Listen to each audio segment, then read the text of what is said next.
Ladies and gentlemen, sports fans alike, welcome to another edition of Bill Swerski, Sports Talk Chicago. One of the couple, two, three best podcasts around. So sit back, grab yourself a cold one and a Polish sausage, park your keister in the French room, and listen to Bill Swerski, Sports Talk Chicago.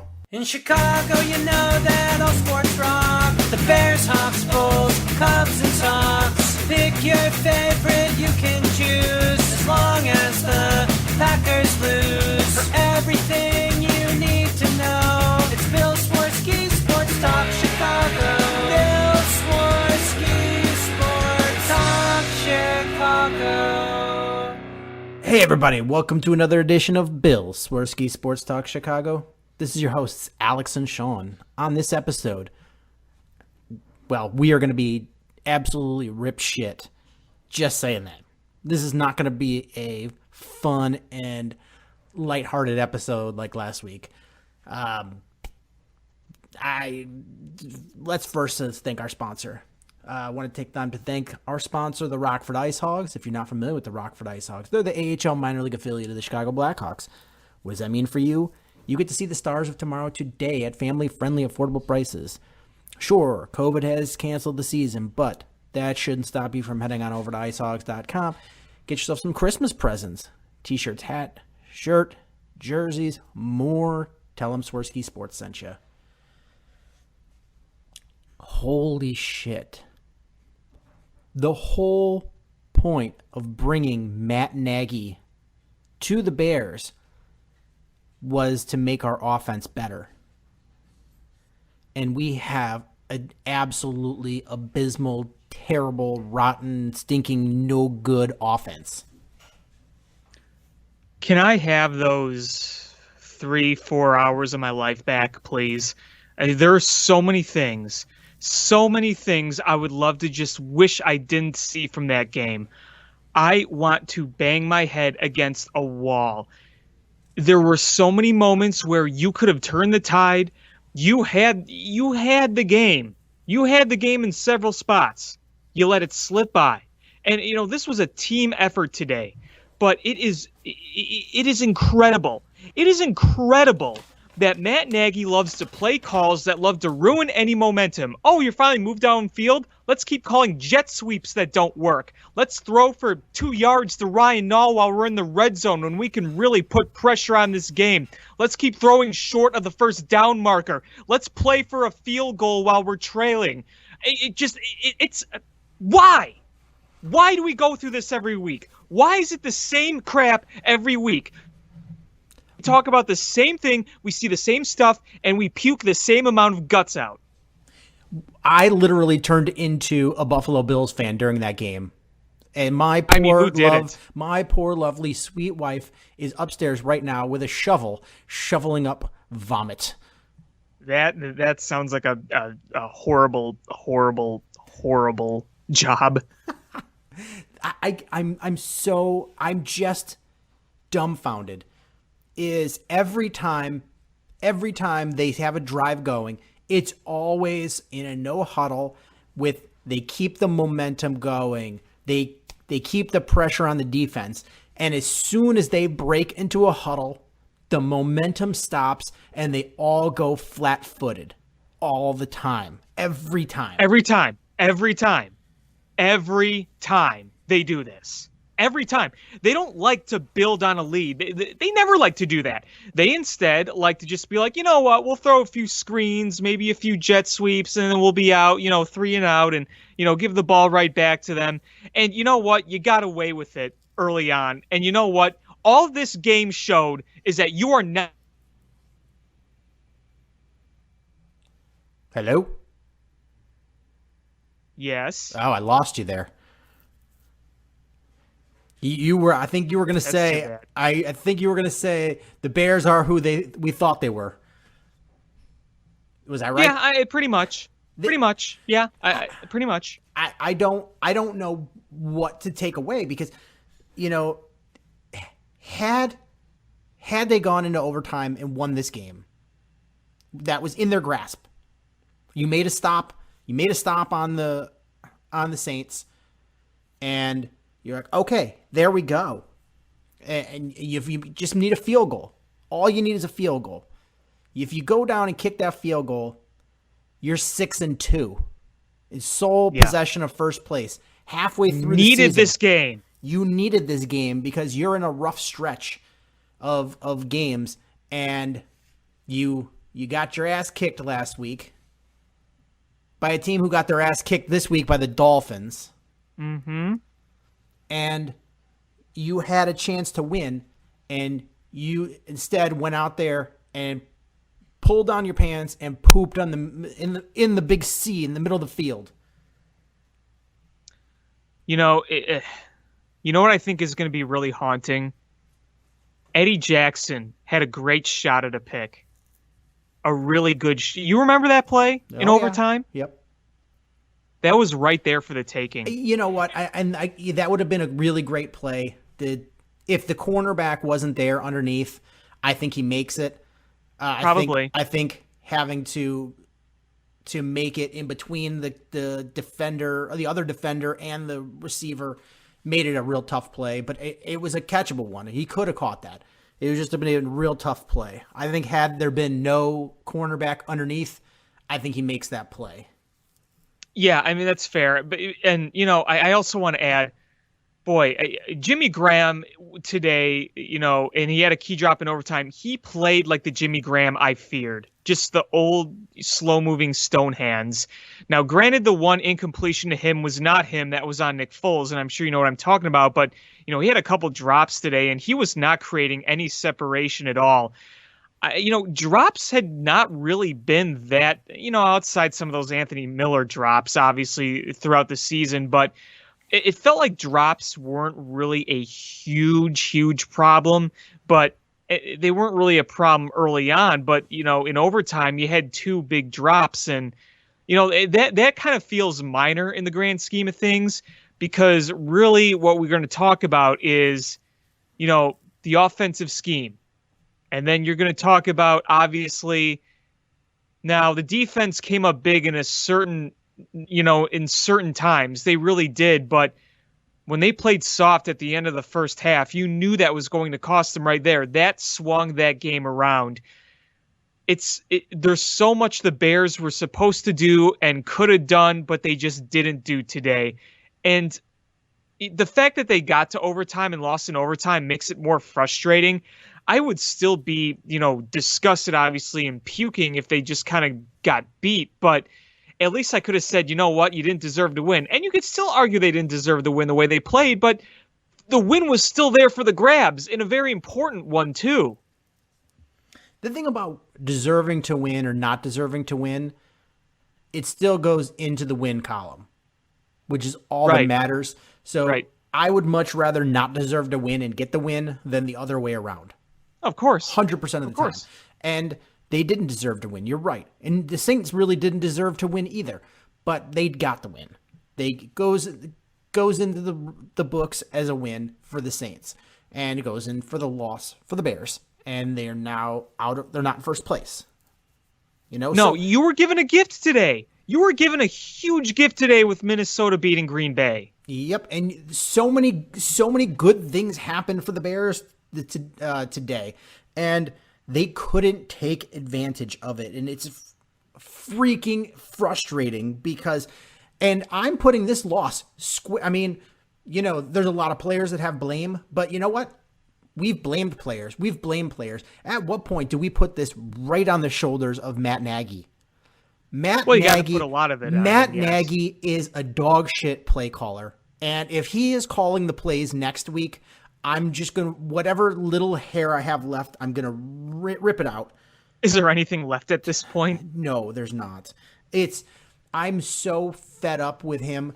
And the question was asked last week, will you relinquish the play calling duties? And he was like, if it gets to that point, it's beyond that point. Your play calling is terrible. You can't even get plays in without running right up against the play clock, or having delay of games, or having to call timeouts to prevent delay of games. It's mind numbing Like, this is your thing. This is what you were supposed to be, this offensive genius, and you bring it, and you can't do it. You can't do it. You can't play call. You're not an NFL play caller. You know what? Remember the last game that Matt Nagy called for the Chiefs before he became the Bears head coach? Oh, I remember in the playoffs. Absolutely. And once their tight end went down, they didn't know what to do, and that offense went flat. And we chalked it up to, some injuries, these things happen. Everybody's got a bad game. And no, that really is what was going to happen to the Bears every quarter of every game. Yeah. Yeah. Okay. There is an elephant in the room that I do think we have to talk about here. Well, before I get to that, I do want to make one more huge I could go on and on about Matt Nagy, but there was one play in particular. You were trying to at least tie the game with time running out. Why are you running the ball? Why? This team, the Saints defense, their Achilles heel is explosive plays. They give up explosive plays left and right. You had 2 at the beginning of the game in back-to-back with the 50-some yard pass to Mooney and then the 24-yard touchdown to Allen Robinson. And you just burned them. And you were like, just never going to do that again. We're done. When you were going down for that field goal, I get the field goal is going to tie that game. I understand. But you don't even take a single shot to the end zone on those plays. He was playing for the field goal, man. He was playing for the field goal, and it was playing for a 53-yard field goal in a 25-mile-an-hour wind. It's Soldier Field. Matt Nagy is lucky that Cairo Santos has been absolute nails this year. How do you not even? He runs the ball when they can't run the ball. He runs it with a dog shit run call instead of taking a shot in the end zone. You know what? Even if you don't hit that shot in the end zone, you've got the opportunity to get a penalty. If it goes incomplete, it stops the clock. You make the defense go, they might go deep here and give you some underneath things. And instead, you're like, nope, we're just going to hand it off and let poor David Montgomery get clobbered again. Yeah. Yeah. I will say this about the run game. David Montgomery had a good game. I got to give him credit. But that is not the spot. Not the spot. Every casual football fan knows that is not the spot to run the ball. Not right there. If it was a tie game and you were just trying to keep the ball in your hands, that's one thing. But you were trying to at least tie the game. You were down, and that drove me nuts. Now, I have to bring up the elephant in the room, and I think I do have to say it. Like, for much of this game, not all of it, but for much of this game, Nick Foles was not good. I mean, right? He was not good. He was not good. He is supposed to be a smart guy. Why not taking these sacks when you have a chance to throw the ball away, when there's nothing there? Just standing there like a statue. And that pick was terrible that he threw. And then that 4th down throw that was almost picked, but probably intentionally dropped because it was 4th down. That was awful. And then the missed throw to Jimmy Graham. I mean, that's just naming a few things. Now, he had that really nice drive where he threw a deep one to Darnell Mooney, and then he threw to Allen Robinson for the touchdown. He did lead that drive to tie the game, but everything else, a lot of it was just ugly. It was to the point where Bears fans were calling for Trubisky to come back in. Do you know how just awful everything has to be for that? Here's my thing though, is in over the last 3 years, name the quarterbacks that have made starts for the Bears. 3 years? Yes. Mike Lennon? No, 3 years. Oh, since 2018. Okay, sorry. Yeah. So Trubisky, Chase Daniel, Nick Foles. Yes. So every single one of us is like, oh, bad quarterback, bad quarterback, bad quarterback. At what point do we go, this offense sucks? Well, I think we all know the offense sucks, and I'm not saying it's just the quarterback, but the quarterback is a factor. I mean, it is a factor. I mean, the Tennessee Titans are having no problems finding a way for Ryan Tannehill to be successful. Well, Derrick Henry's a monster, and they have a good offensive line. But why can't we do that then? If you're an offense, Jimmy Garoppolo sucks, and the 49ers went to the Super Bowl with him. Like, if you're a good play caller and you are an offensive genius, Jared Goff sucks, but Sean McVay is making him look like Steve Young, you know? Like, it's mind-boggling. They were talking about that guy being a draft bust, and Sean McVay is like, let me have a couple years with him. And then they're like, whoo. And you make him look good. And Matt Nagy comes and makes Super Bowl MVP look bad. And sure, Nick Foles didn't help himself. And that offensive line sucks.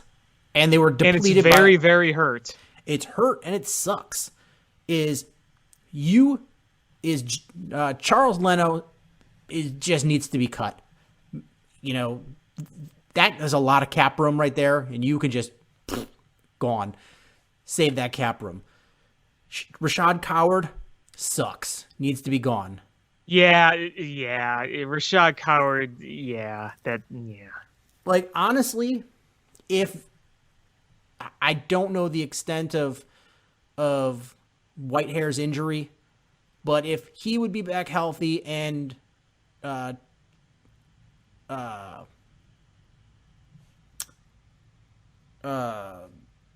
Daniels would be coming back healthy, I would be like, you know what?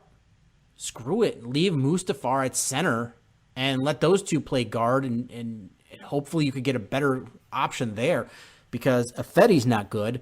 Massey's not good and he's hurt. Jason Spriggs, not very good either. This is not a good offensive line, and we're not getting good quarterback play, and we have receivers that just drop balls that hit them in the hands. I mean, in overtime, back-to-back plays is right there is Miller dropped one that hit him in the hands, and then the next play is Jimmy Graham drops one that hit him in the hands. You can't have that. No, you can't. You can't. And there were so many times in this game we gave the Saints the game. And here's the thing too is when do we ever get yards after the catch? It is like guy gets the ball, catches it, and goes right down. Even the 50-some yarder to Mooney, as soon as he caught it, boom, tackled. You know, It's like you watch every other team hits that, and then the guy runs in for the touchdown. Not the Bears. Even when you get a big play, you can't even get a touchdown on it. Mm-hmm. It's why can't we scheme guys open? Why is there no separation? Why? Because we gotta throw screen passes. We can't. Our screen passes are terrible. Our run plays are and predictable. Yet we still keep throwing them. And our run plays are predictable. And watch that last throw by Foles where he gets sacked. Is go watch the receivers and they stop and are flat-footed. Nobody either went deep or came back to the ball. Nobody helped him out. That is a product of coaching and your offensive system. You know what? I guarantee you, Aaron Rodgers rolls out on a broken play. There's somebody just beelining for the end zone. Of course. And there's going to be somebody that comes back to try to help him out if he needs to dump it off. And that doesn't happen with this team. Everybody just stands there like a dum-dum going, Doop! It's infuriating. Yeah. I don't understand why we have to sit here every week finding ourselves screaming it doesn't work when we can see it's not going to work before the ball's even snapped. What are they seeing that thinks otherwise? I don't get it. I really don't get it. You know that Nick Foles is inconsistent, but you know that if you at least get into some sort of rhythm with him, you can do good things. So why go from something that works on one drive and going back to stupid screens and sweeps that never work? I never understand it. Here's the other thing is when Foles' headset went out and they had a hard time getting a play in, and they had momentum going up to that point, and they were like, he couldn't hear the play, and they were just rushing to get one in. He's like, you know what? Just do a weird, awkward handoff and run behind two backup offensive linemen right up the gut, which has been unsuccessful all day. Go for it. If Nick Foles knows this offense, why isn't Nick Foles just going, you know what? Headset's out. I'm calling this play. Why? Why is it going through Matt Nagy? There is absolute credence to that story last week from Brian Greasy, where Nick Foles badmouthed Matt Nagy, and it's true. I guarantee it was said because it's absolutely true. Matt Nagy hinders this offense, which is not a good, not saying that if Matt Nagy relinquished the play calling duties, this is suddenly, a team that's firing on all cylinders on offense, but he hinders whatever momentum they have. And with his awkward calls, his transparent run plays that also come at bad times. There was 2nd and 10, you hand off for 2 yards. So that puts you in 3rd and long. Why are you doing that? 3rd and 8, sure, you picked it up, but it took a absolute broken tackle by David Montgomery where he should have been dead to rights, and he broke a tackle to get it. Why are you doing these plays when you're doing them? Why? I wish I had an answer. You bubble screens trying to get the ball to Cordero Patterson. Sniffed out. Guess what? Because it's predictable. It's not working. Those plays are just flat not working. The only people you're confusing with your offense is your offensive players, because the defense knows what you're doing. You're also confusing Troy Aikman because he keeps saying, what the heck are they doing here? When a commentator on television, regardless if he's a Hall of Fame player or not, but when they're constantly asking what the hell is going on, that is not a good sign. Yeah, and listen, I know Joe Buck and Troy Aikman hate the Bears. They absolutely hate the Bears, and it's very obvious, but they're absolutely, Troy Aikman is absolutely right when he watches this team and just throws his hands up. What are they doing? This is a team that's an absolute mess on offense. They went from mediocre in 2018 to toilet bowl last year. They found the cesspool that the toilet bowl flushes into after it goes down the swirly water, it depends on which part of the world you're in, which way it swirls.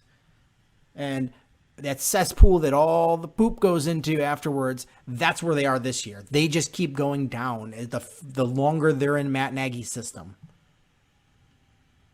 That's a good way to describe it. Yes. I must say. That is a good way to describe it. And it's just so frustrating. And this defense,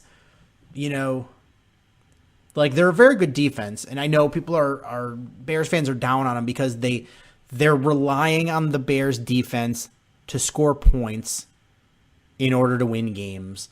And if they don't score points or hold a team to single digits, suddenly they're a bad defense. And it's not the case.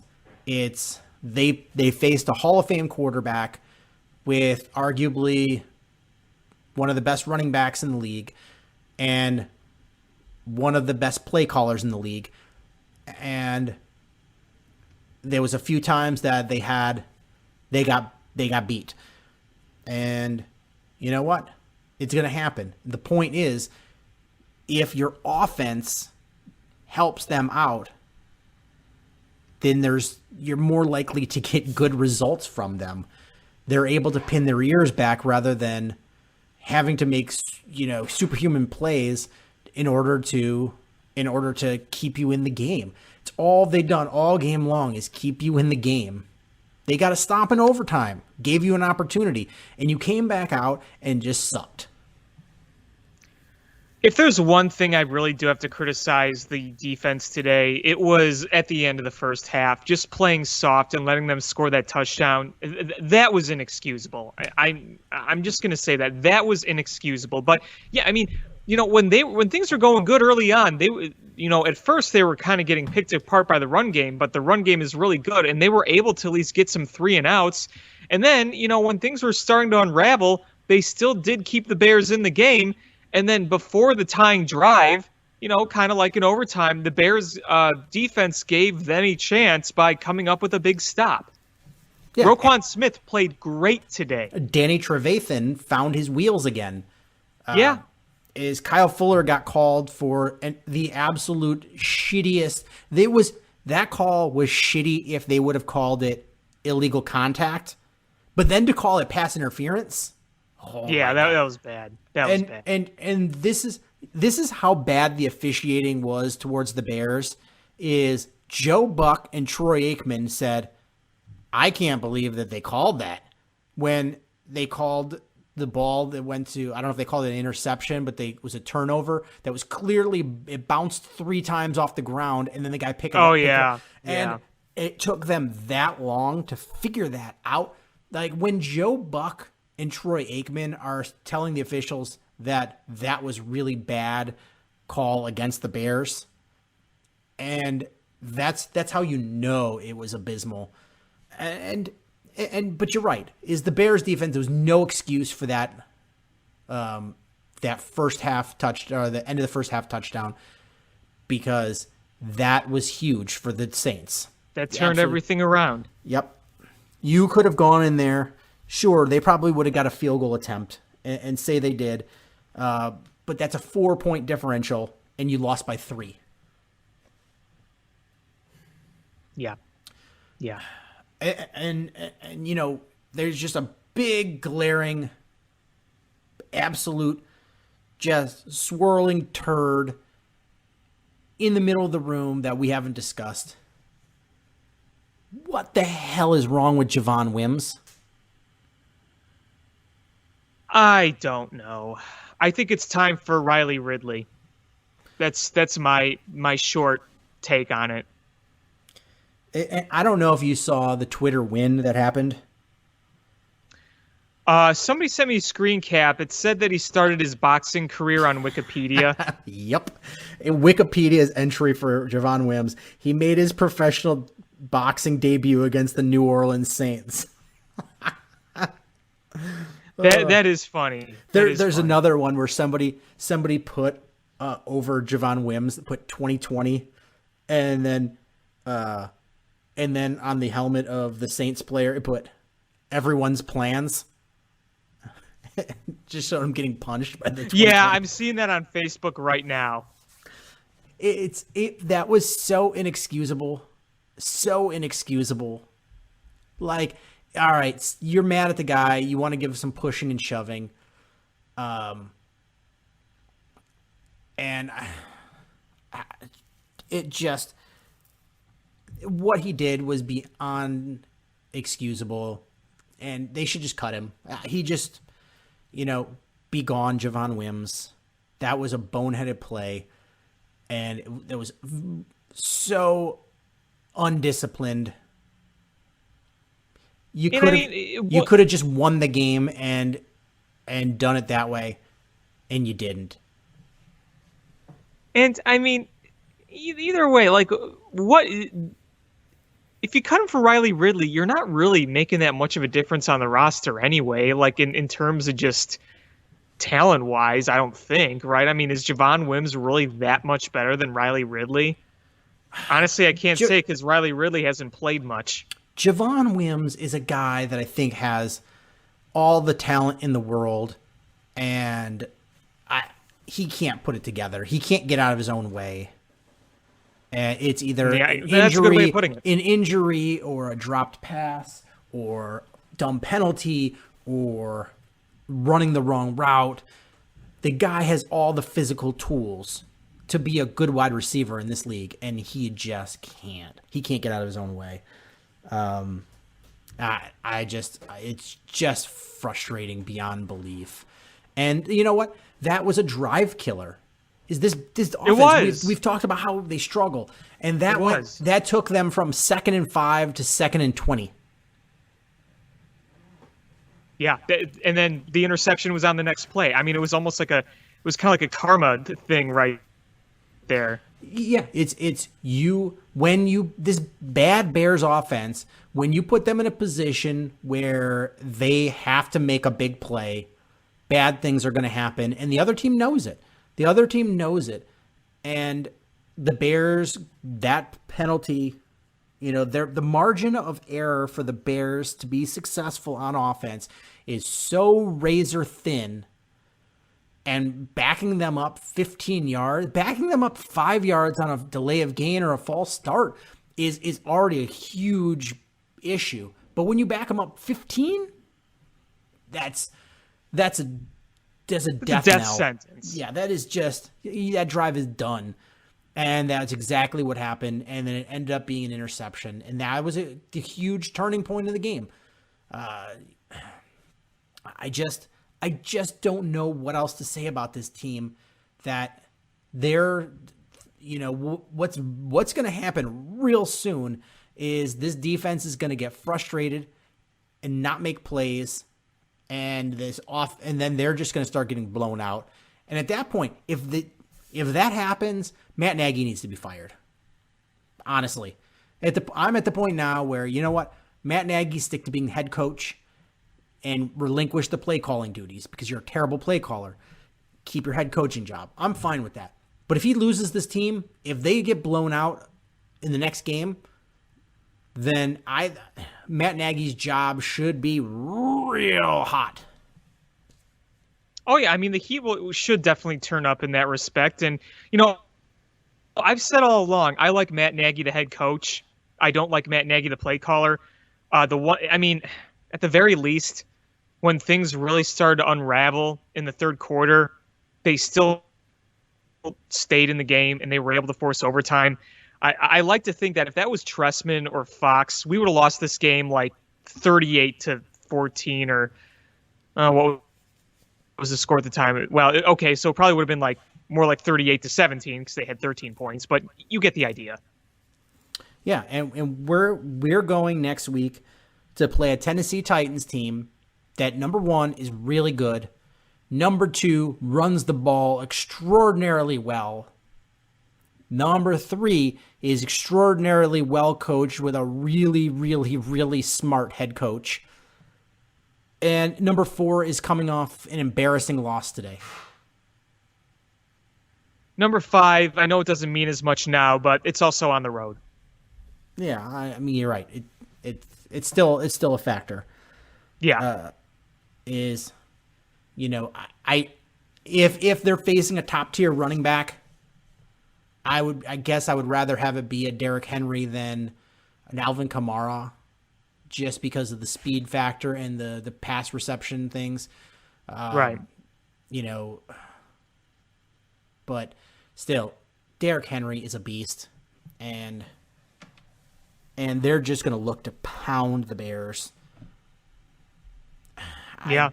This very well could be third straight loss. You could, this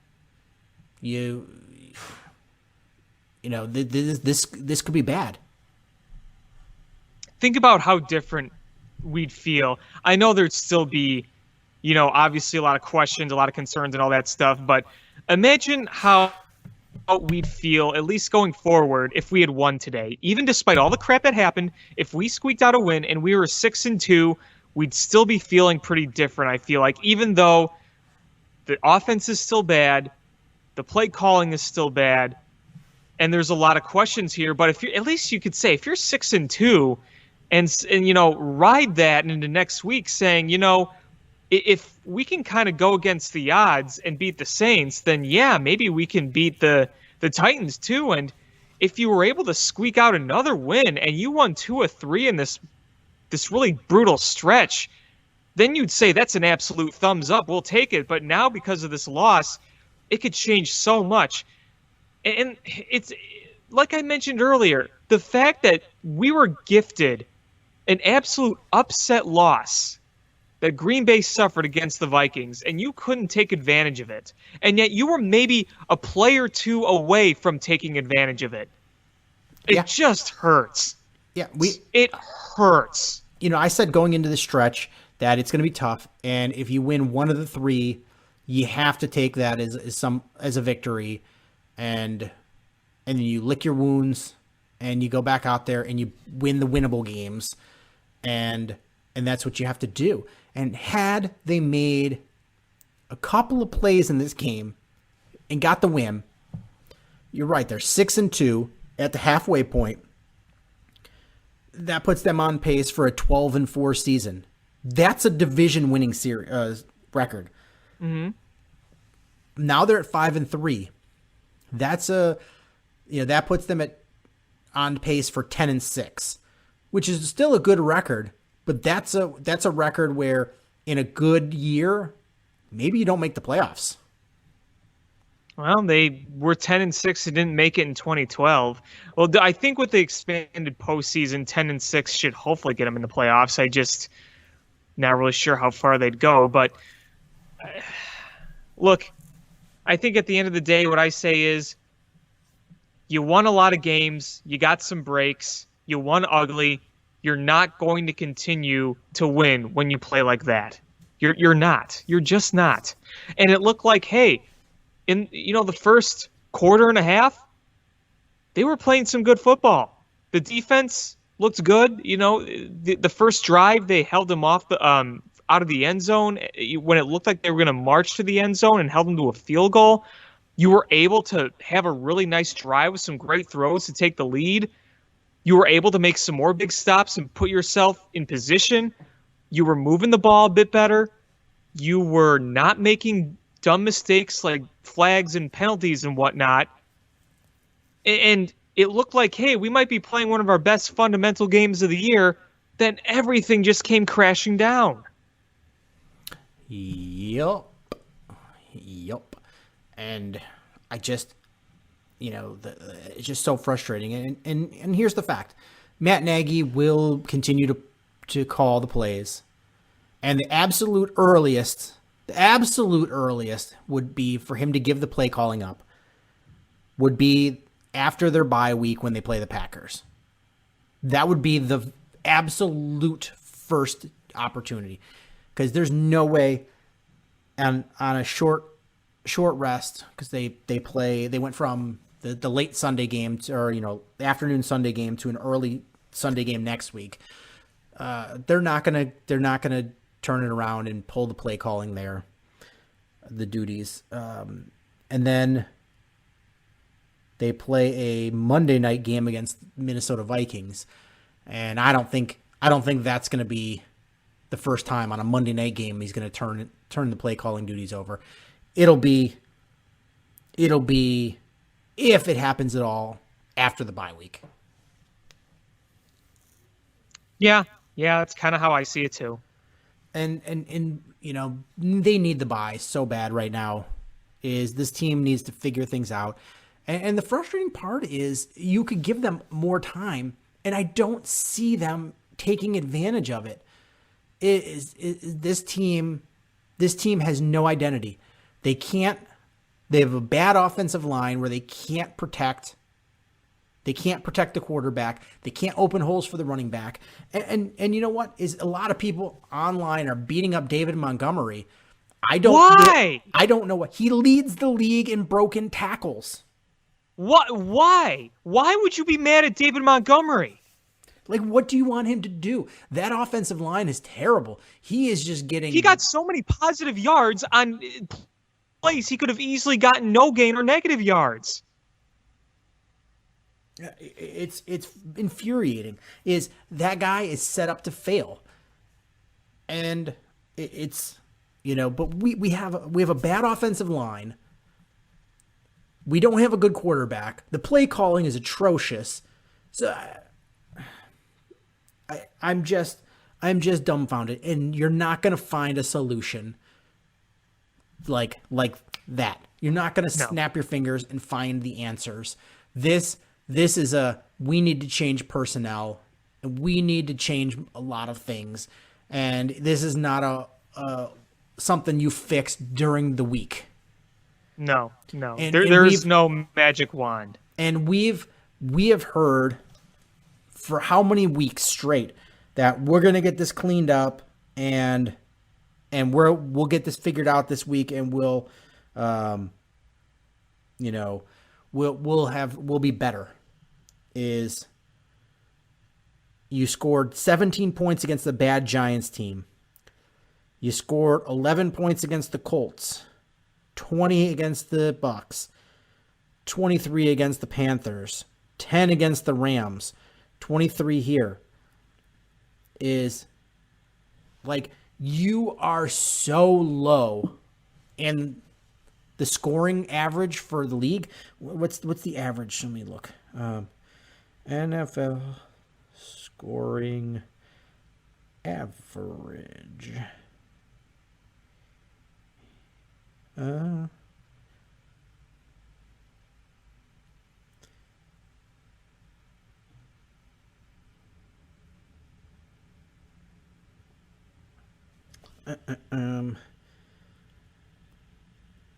So let's see. The team that is 16th in the league scores 26 points a game. The Bears score 19.7. So essentially a touchdown difference. That's awful. If you add a touchdown to each of the Bears games this season, they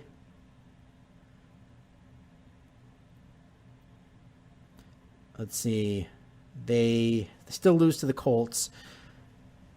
They still lose to the Rams. They win today though. It's how bad is it that we are longing for our offense to be average? It's sad.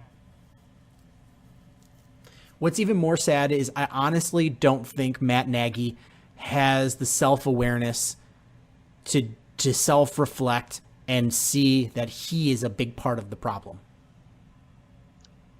Well, we haven't seen evidence of that so far, that's for sure. We have not seen any evidence of that, and we don't hear it when he talks about when he's questioned by anybody.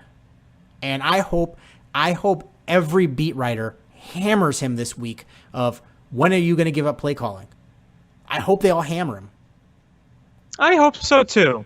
He needs it. He needs to be hammered. I would. I need to be hammered right now after watching that. Like I had another Bears fan on Twitter who's like, how do you watch these games and not drink. I know, right? Seems impossible. Oh my God.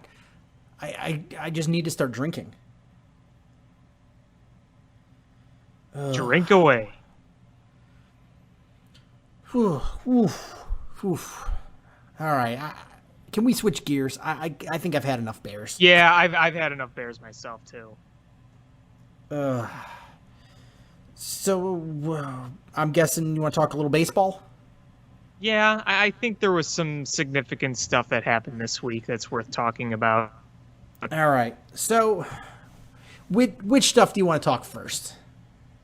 Well, I think we should talk about the biggest news of the week first. Okay. Is it anything about a racist alcoholic that got a new job? 76 years old. So what was the criteria that Rick Hahn said that the next manager had to have?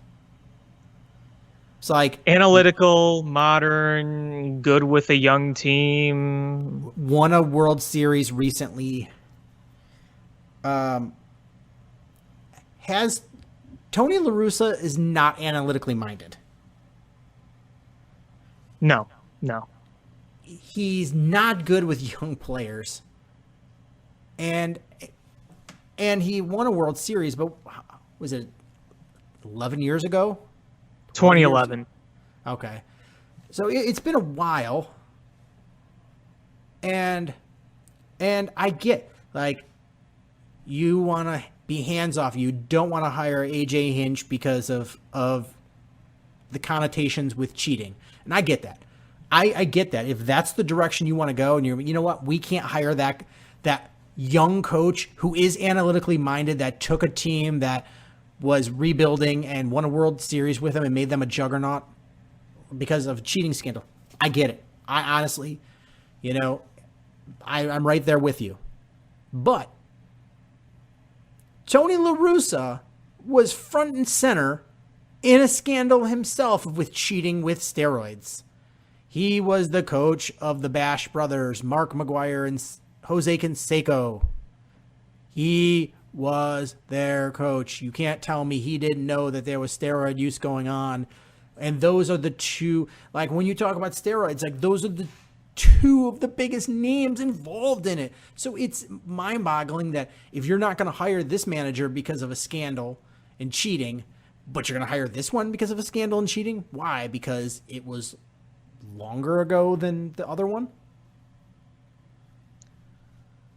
Well, we all know. All of us, everybody here knows that this hire was because of Jerry Reinsdorf. This was him. This was not Rick Hahn. This was all Jerry Reinsdorf. And as much as they want to say that this is not about hurt feelings from over 30 years ago, I think we all call bull excrement on that. Because did you listen to that presser? Did you hear any of that? I tuned it out on purpose. Because I did. Do you know some of the stuff that Rick Hahn said?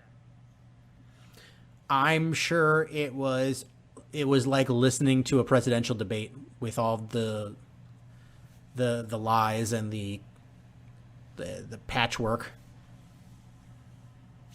Well, Rick Hahn, even was saying that this came to a surprise when Jerry brought up Tony La Russa, and then said that they were all together and made the decision.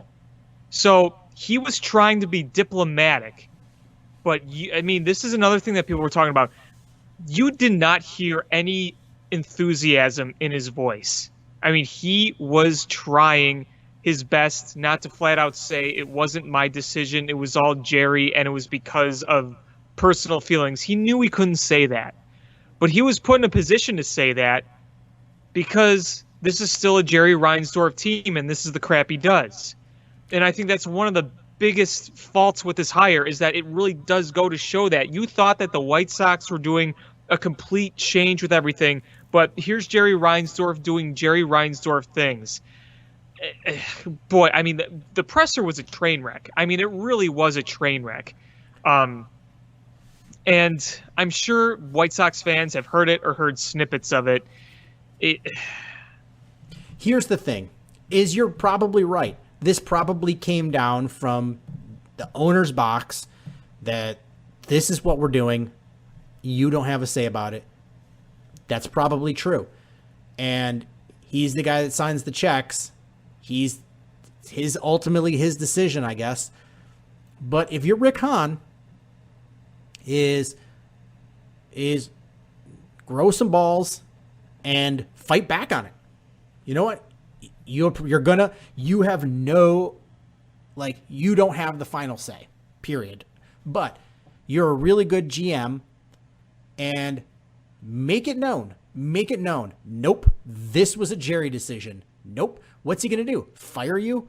Okay. Then guess what? You still get paid for your contract, and you're going to get a job because there's other teams that are looking for a GM, and you're really good GM without the craziness of a crappy old owner.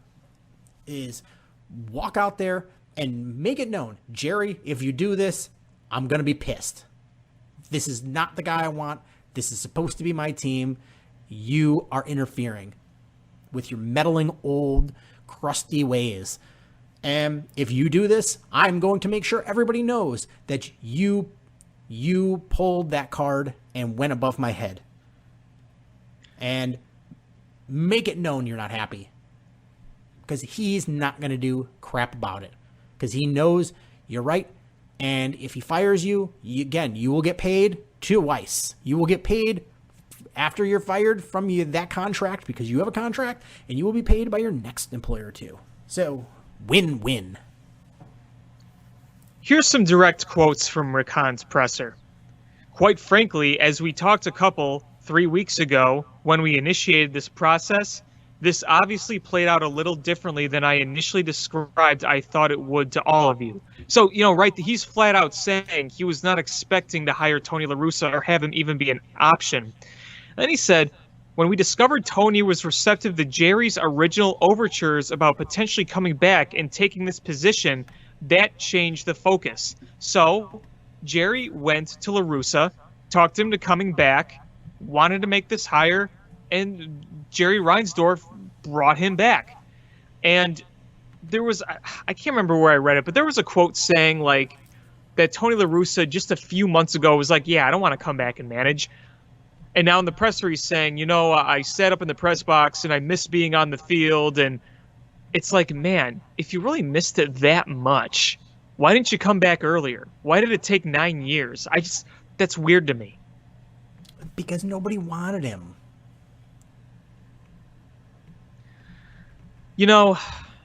Here's what I'll say.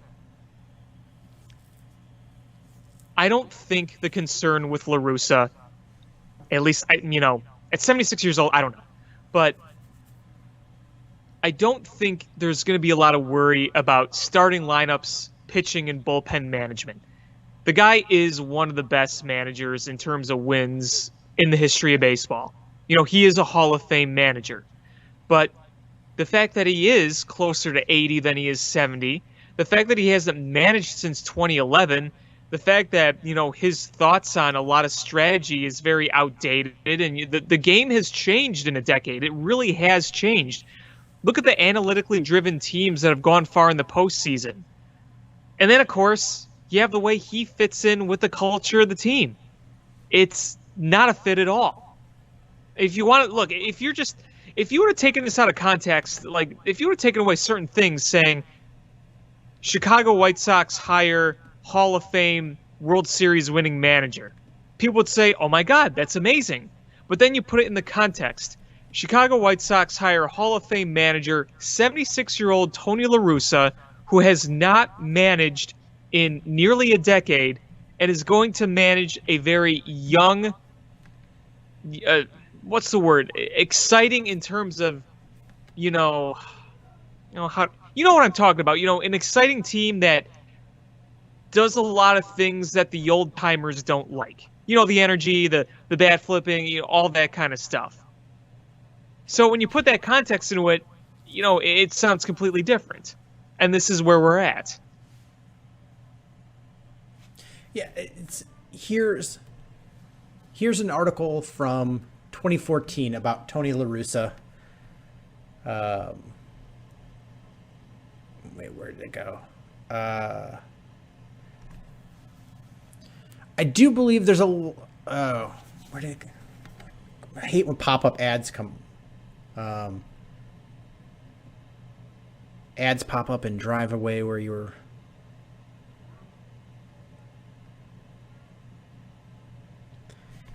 Yeah, he's like absolutely preparation. He's talking about analytics. It's a preparation tool. We have two sides. We have the metrics analytics, and we encourage our managers and coaches to be observational analyzers. Their analytics are based on observations. Is your bat slow? Is it fast? Do you have a good breaking ball today? Is it confidence? That's not analytics. That's eyeballs. That is old school stuff. And he's not an analytics guy. He's not an analytics manager. And that is what baseball is. He talked about needing preparation, but it had to take a back seat to firsthand observation. And that's not how baseball is run. You're right. Today's baseball, a manager has to work closely. Mostly it's things are run from the front office with a manager on the field enacting their playbook. And that's not Tony La Russa. And I'm going to imagine there's going to be some headbutting between Tony La Russa and Rick Hahn. Yeah, I mean, it wasn't Rick Hahn's hire, that's for sure. So, yeah, I could definitely see that. I'm also going to say this. I don't think that this hire necessarily means that this core is not going to accomplish a lot of great things, because I think this team is talented enough where they still will accomplish things. I mean, heck, he could lead them to a World Series. I still think that's very, very possible. But there was an opportunity to really expand upon what this team has built so far. And I think that this hire puts some bumps in the road in that. It doesn't derail everything. It doesn't mean that the rebuild's going to be a complete bust and they're not going to win. The team is hella talented, but it's going to make things a bit more difficult than I think they should be if you would have hired a manager that is a much better fit. And here's an article from Jeff Passan from September 14th, 2016. So over 4 years ago. Tony La Russa, a convicted drunk driver who managed one of the most steroid-addled clubhouses in modern baseball history, and today oversees an organization that at the trade deadline passed along to multiple organizations private medical information about a player it wanted to deal, spent Wednesday playing moralist, a role that suits him about as well as chief baseball officer for a major league franchise. The impetus behind La Russa's barrage of illogic was Baltimore Orioles outfielder Adam Jones, who called baseball a white man's sport when asked why no ball player had emulated the protests of San Francisco 49er quarterback Colin Kaepernick. And this is a quote from La Russa on the Dan Le Batard show. I would tell a player protesting the anthem to sit in the clubhouse. You're not going out there representing our team and organization by disrespecting the flag. No, sir, I wouldn't allow it. If you want to make your statement, you make it in the clubhouse. How is that going to fit with Tim Anderson? Yeah, it's going to be tough in the clubhouse with a lot of those guys. I mean, he kept using the word, it's okay if you do it if it's sincere. It's okay if you do it if it's sincere.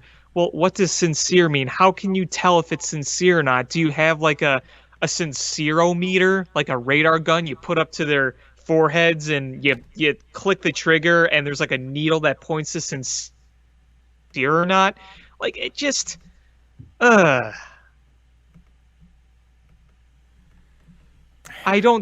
just don't don't see how the clubhouse is going to be in perfect harmony when it looked like the culture was really good.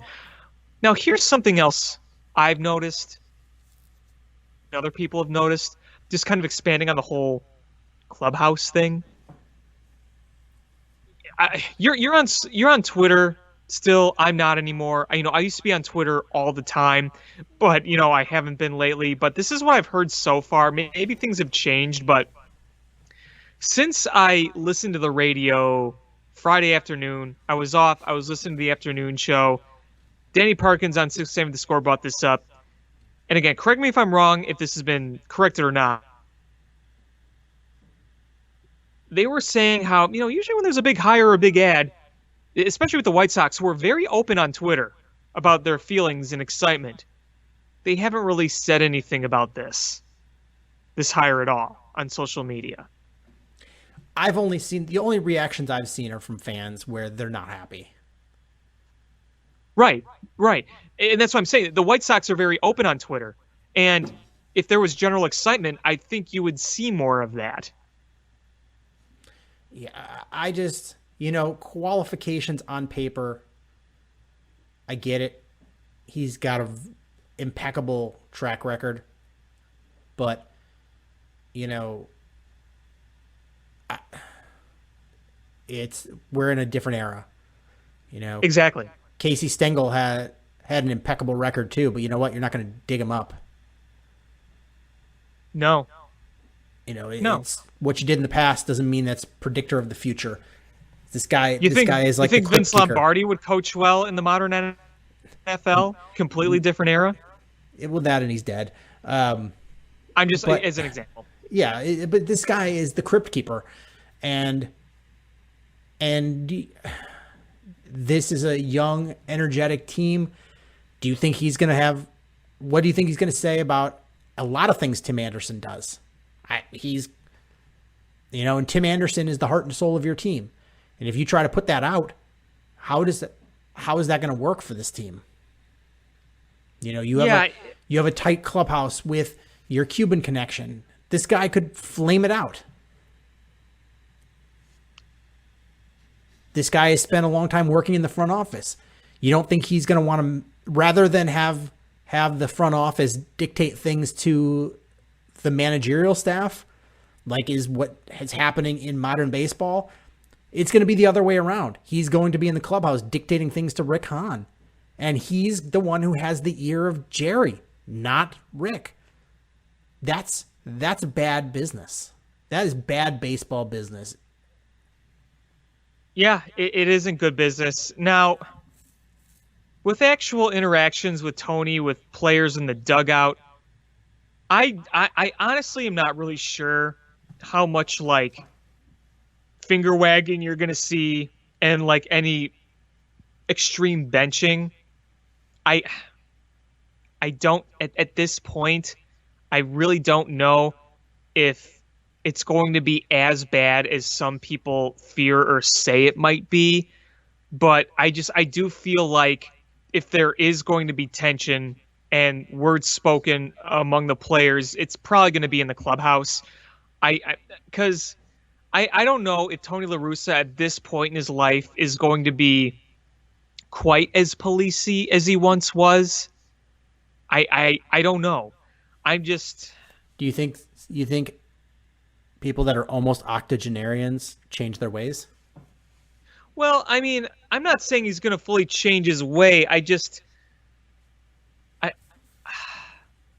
He's worked with Albert Pujols how long? And, he pimped some of those home runs.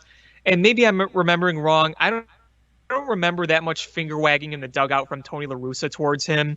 I could be wrong. Things could happen in the clubhouse. I just don't know if you're going to see the Tim flits his bat and suddenly he's benched. I don't know if you're going to see that as often as some people might fear they might see it. Maybe they do. I don't know. But all I can say is, regardless, I'm not saying you're going to see him benched, but I think there's going to be headbutting, and it's probably going to be mostly private. But it's, do you want your current best player to be at odds with your brand new manager. No, you don't. That is wrecking all the momentum you have. And other players, who do you think that they're going to side with? The guy that they want to side with Tim. They're going to side with Tim Anderson every time. And I just think there's going to be friction. I'm sure there will be.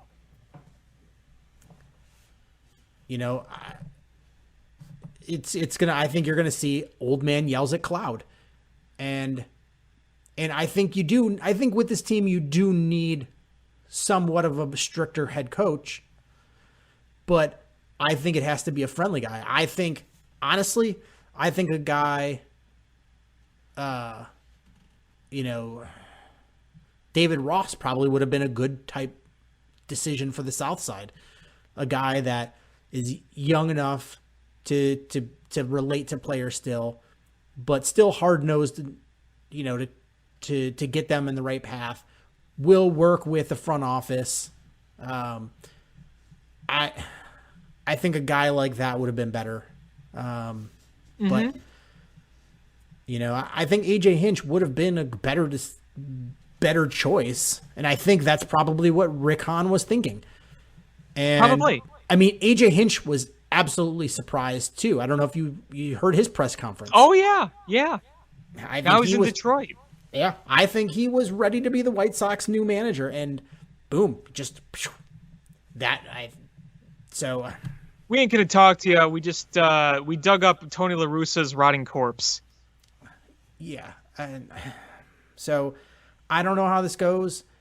White Sox fans, I really am rooting for you, and I hope I'm wrong on this. I hope he leads your team to great things. I don't think he's going to, though. I think this was a bad call. I think they'll win in spite of him. I think that they're still going to be a very successful baseball team. There's going to be friction. There's going to be frustration. There's going to be icky feelings. But I still think they are going to win in spite of him because of how good that this team can be. That's my take on it. I just worry about the friction in the front office, is the power dynamic between Tony and Rick Hahn. Well, it says one thing. Jerry's still in charge. Just saying. But who's got Jerry's ear? Oh, I see. Okay, I'm sorry. I misunderstood what you said. So I see what you're saying. If Tony La Russa doesn't want them to make a move, and Rick does, or they want a different move, and like if Tony goes to Jerry and it's like, no, I don't want this, does Jerry pull rank? I don't know. I mean, well, would you it's almost a matter of, well, who do you think is more buddy here? Tony or Rick Hahn? Now, Rick Hahn's worked with the White Sox a long time. But when Jerry makes this hire, you kind of go on a limb and say, well, kind of feels like he would listen to a lot to Tony because he's his buddy, apparently. And he wanted to mend that relationship despite they saying that this hire wasn't about that. We all know it was about that. So, yeah, I mean, it's an interesting point you bring up. If I were Rick Hahn, I would feel pretty betrayed because he worked so hard to do something that is very difficult to do, and that is completely rebuild. I mean, yeah, you had some good assets to trade off, but even so, if you have good assets, knowing which assets are the right ones to get, and then being able to draft some guys too, that is a lot of work poured by Rick Hahn. And Rick Hahn went through, 3 years of just absolute cellar-dwelling garbage teams to get to that point. To go through all of that and to kind of be slapped in the face like this, that's gotta suck. Yeah, and I get Rick probably has a lot of working relationship with Jerry, but Jerry's relationship with Tony La Russa goes all the way back to when Rick Hahn was in elementary school. Mm-hmm. is I wonder if it goes- Rakan back it- in elementary school still had his big sideburns. it goes back to when Rick Hahn was 7, 8 years old. So, like, that I don't know. I'm just frustrated by the situation. Is you turn the reins over to Rick Hahn, and he has not failed you. He has delivered and done a great job, and then to hamstring him like this, I think it's just a bad move. You want to know how I found out about the news? So, my friend who's a big White Sox fan, shout out to Brad Russello. I'm doing a shout out to him. He kept hearing the rumors, and he was worried. He's like, I'm a White Sox fan. I know Jerry. And he goes, Alex, you know Jerry. You're a Bulls fan. You know this is like something he'd do. And I kept trying to say, no, it's not going to happen. It's not going to happen. There's no way this is going to happen. And then, I'm still working from home. So I'm at my home desk, typing away on an email. And then all of a sudden, I hear my phone go buzz, buzz. So I look at it, the message comes out, and I just see fuck in all capital letters. And then next thing I know, the picture of White Sox have hired Tony La Russa, which I read somewhere that they actually had AJ Hinch's signature on that graphic. They did. I've seen it. The graphics people were convinced it was going to be AJ Hinch. Maybe they were doing that just to be like, well, we wish it was, but it's so mind numbing. But I mean, beyond that, is the White Sox have, for as good of a franchise and organization as they've built so far, there's two big Achilles heels. It's right field and starting pitching. Mm-hmm. And honestly, they're in the opportunity because of the financial situation COVID has created for baseball. A lot of teams are declining options on players. So you're seeing a bunch of guys going to free agency that might not have been available otherwise. And so here's the list of right fielders. The right fielder list is a little rough, but Adam Eaton is available. I don't know if you can reconcile that. Cameron Maben, I think, is a little old. He's a bench guy. Yeah, as a role player, maybe that's not a bad option. But to be your starting right fielder, I'm still going to throw this out there. Yasiel Puig. I'd stay away from that. I don't know if you heard the latest news. What'd I miss? Yeah, there's let me see. Is there allegations? Yes. Hold on. Let me bring it up. Yasiel Puig sued for alleged sexual battery. Ooh, okay. I changed my mind. Yeah. Matt Joyce is old. Josh Reddick, no. So, yeah, there's not a lot of options there.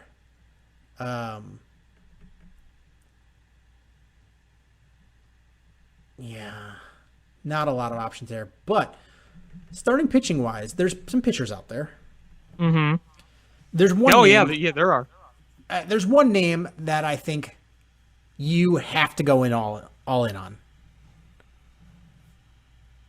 I think I know where you're going to go with it, but say it anyway. Charlie Morton. No, I was kidding. Never mind. Okay. I was going to say, wait, really? Trevor Bauer. Yeah. I think that's what I thought. Yeah, it's got to be Trevor Bauer. I mean,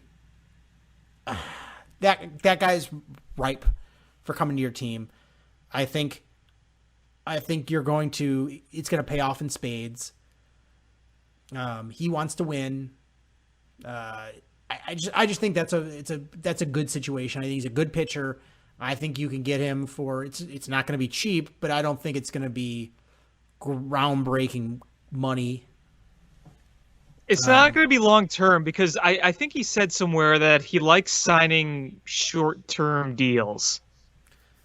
It's just I don't know if the White Sox pony up the money. I don't know either, but there is part of me that can't help but wonder if there's one positive to take away from all this. Maybe I'm completely pulling this out of my ass. I don't know, but if they're going to go out and make a managerial move like that, you think Jerry's maybe thinking, I'm ready to shell out for this team? I don't know. I honestly don't know. I think he's really cheap. Most times I agree, yes. But yeah, the thing with Trevor Bauer is that there's going to be a lot of teams in on him. The White Sox are one of the more attractive teams that are going to be in on him, no doubt, but there's going to be a number of teams in on him. I'm sure you'll see other teams, like the Reds would probably love to have him back. I'm sure the Braves would be looking at a guy like him. Maybe some teams in the American League that could use a bit more pitching. So we'll see. The thing about him though is he's an odd bird. Yes. And I don't think it's going to be whoever throws him the biggest contract. Is he's going to want to go somewhere that he can just let his wings spread. Honestly, sure. I think Tony La Russa the news might hinder their chances of getting him. You think? Bauer? They hinder Marcus Stroman. There's no question there, but but he's just so outspoken. I wonder if that would be a headbutt situation. I don't know. I mean, I guess Jose Canseco had no issues with Tony La Russa, and that guy is loudmouth as it is. Trevor Bauer is a bit more conservative, and Tony La Russa is a bit more conservative. I don't know. I don't really know how that affects that. But also available, Charlie Morton is available. Just saying. He is 37. But Jake Odorizzi, Masahiro Tanaka, Marcus Stroman, Rick Porcello. There's some starting pitchers out there. Adam Wainwright probably going to test. Available. It's true. So is John Lester. And Jose Quintana. Yeah, that's true. But there's starting pitchers available. And if you could nab one good starting pitcher, I think you have enough guys that you could pad that back end.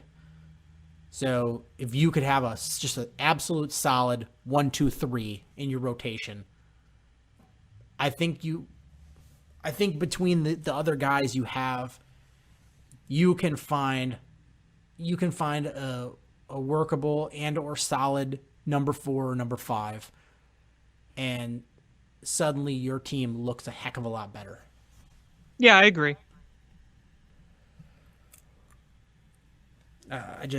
Just do they pony up?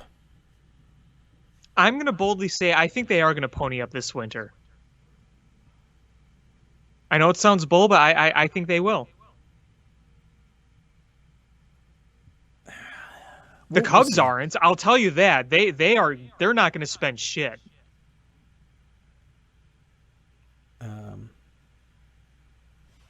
No, not at all. And the Cubs just made a huge splash. They declined Daniel Descalso's option. Yes, they did. And they picked up Anthony Rizzo, so people don't have to worry about that. Was that really going to happen? Of course not. Of course not. The face of the franchise. Well, we need more money for the Marquee Network, so... We didn't sell enough tchotchkes at Gallagher Way. We forgot to hire John Lackey, who lassos people into that stuff. You need to go back and buy more tchotchkes. It is if you're going to blow this up after this year, why wouldn't you pick up the option for Rizzo? Why wouldn't you? Right. Yeah. No, it'd be stupid not to. You mentioned blowing it up. Just if we're gonna transition to Cubs here, I want to share some thoughts because I feel like we haven't talked about the Cubs in a while, so I kind of wanted to bring them back into the mix. Over and over, I find myself evaluating their situation, and every offseason, I've had an idea, a plan in my mind that I think would work for them. I am sitting right now looking at this team saying, what the hell are they going to do? How are you going to sell off core guys when they're coming off career worst seasons? How are you going to go into next year with essentially two of your top assets in quote unquote lame duck status? And I'm talking about obviously Baez and Bryant. And they're not going to be spending money. I mean, they've made it very clear that this whole pandemic really hurt them financially. They're not going to be shelling out money. All that revenue from the TV station is not going to set in for another year or so. So it almost feels like to me that one of the options is you go into next year with what you have. And if you're not truly in a race, then you start selling guys off. But you could be going into next year with the same problem where you are good enough to be competing for a spot, but you know you're not good enough to win a World Series like last year. You won the division pretty easily, but you won because you went 13-3 right off the bat, took advantage of an easy schedule, and squeaked out wins in an unsustainable way. You cannot continue to have your hitters struggle the way they do in a 162-game season like they did last year and expect to win a division title. You just can't. So you're literally stuck in purgatory right now, it feels like. They're not in purgatory, I don't think. I think they are in a crossroads. Purgatory would be, I think, if they had signed these guys to long-term contracts, and then you're like, shit, we're getting diminishing returns here. I think they're at a crossroads, and they have to make a decision. Are we going to pony up and pay these guys long-term and hope that they find their groove again? Or do we let them all walk and just hit reset and go, you know what? We will be flush with cash and we will build our farm system again and rebuild again. And neither one of those I think are appealing, is because I think if you re-sign this core of players, I don't think you're ever going to get the value that you're expecting out of them. And you're going to have to pay them for the World Series that they won. And so you're never going to get the value of this contract. And you're basically kicking the reset button down the road. You're saying, you know what?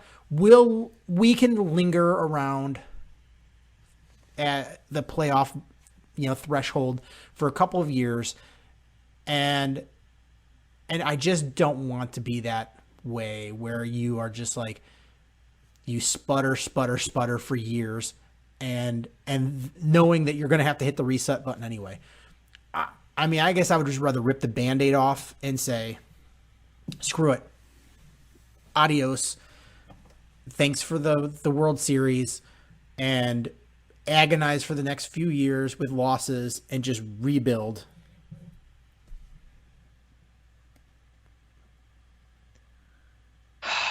Yeah, I guess crossroads is a good way to describe it.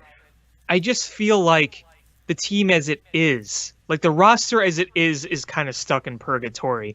Not like, outlook, I'm just, the team you have, 2019, you were above 500, but you didn't make the playoffs. This year, you made the playoffs, but you darn well weren't good enough to go anywhere. It's not like you're like, oh, we're good enough to win a World Series. Oh, we're bad enough to sell off. You were kind of in the middle there. But yes, going forward, it is more of a crossroads. You're not financially locked up to a bunch of guys. Before they picked up Rizzo's option, you only had 4 guys that were under guaranteed contracts next year. So this is not including arbitration or pre-arb because you got to tender them a contract in order to, to keep them around. You can control them if you tender them a contract, but they're not under guaranteed money next year. Only 4 guys: Yu Darvish, Kyle Hendricks, Jason Hayward, and who was the 4th one? Why am I blanking? Craig Kimbrell. That's Kyle Hendricks? Yeah, I said Kyle Hendricks. Oh, I'm sorry. It was Hendricks, Darvish, Kimbrell, and Jason Hayward. Then you have 12 guys that are arbitration eligible. Isn't Kimbrell? Isn't this coming year his last year?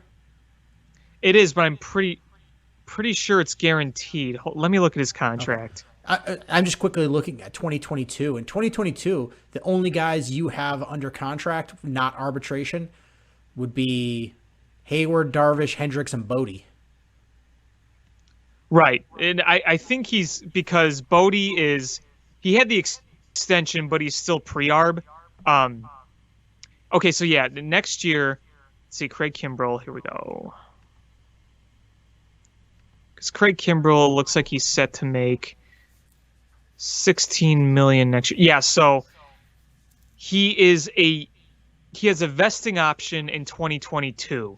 So next year is the last year of 2021 is the last year of his guaranteed money. Right. So 2021 guaranteed: Kimbrell, Darvish, Hendricks, Hayward. And it's kind of hard to believe that with Yu Darvish, we are already halfway through. And actually the base salary goes down. So he made the most in 2018 when, he was hurt most of the year. So in 2021, it'll be the same as this year, 22 million base. And then the base for 2022 will be 19, 2023 will be 18.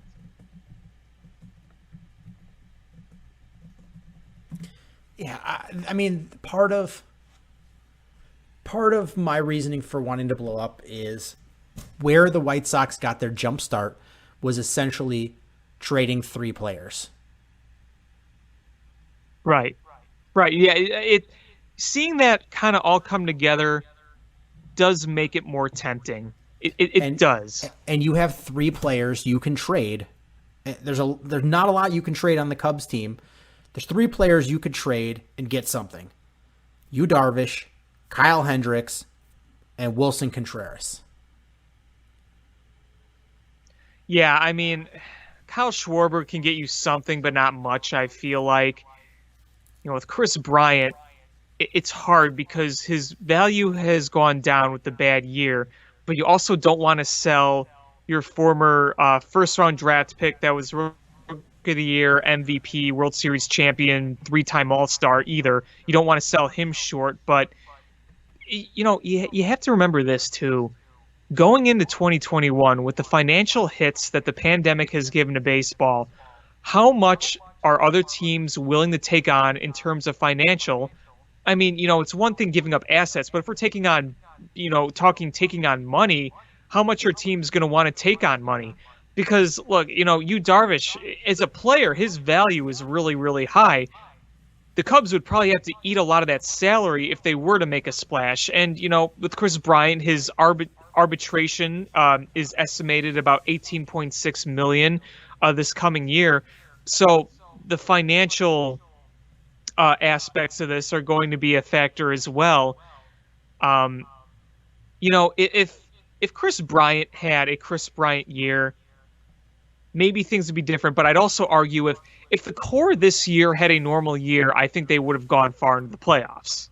I mean, that's how I feel. But either way, it's the value. You got to get the right value in return. You don't want to go and feel like you've been sold short here. It's going to be hard. It's going to be very hard.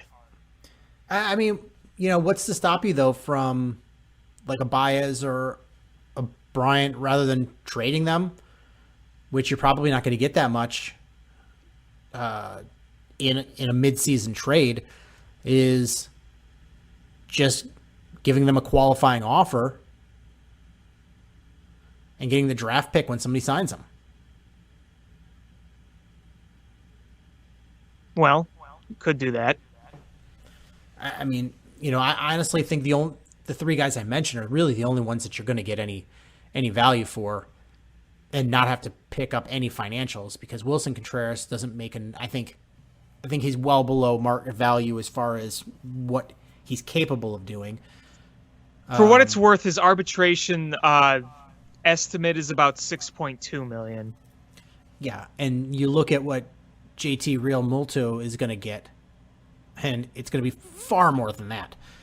And sure, he's produced better, but Wilson Contreras is a guy with a lot of tools that are very desirable in the league, and there's a lot of players or a lot of teams that are looking for that type of player.